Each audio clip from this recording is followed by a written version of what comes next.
මේ දර්ශන දෙස හොඳින් බලන්න. මේවා චිත්‍රපටයක දර්ශන නෙවෙයි.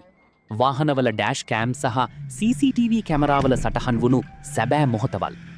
තත්පර කිහිපයකින් හැමදේම වෙනස් වෙනවා. බලන්න මේ විනාශය, ඒ බලපෑම සහ ඉන් පසුව ඇතිවන ඒ දරුණු අවුල් ජාලය දෙස. මේ අනතුරු බොහොමයක් සිදු වුණේ ලොකු සංකීර්ණ හේතු නිසා නෙවෙයි. ඊටාම සරල වැරදි නිසා.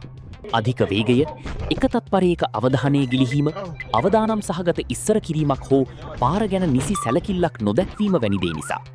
ඒ වගේ එක පුංචි වැරද්දක් විතරයි මේ හැම දෙයකටම වුවමනා කරන්නේ.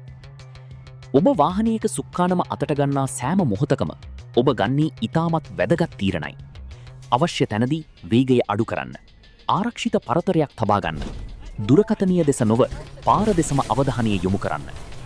පාර හිස්ව තිබුණත් රීති පිළිපදින්න.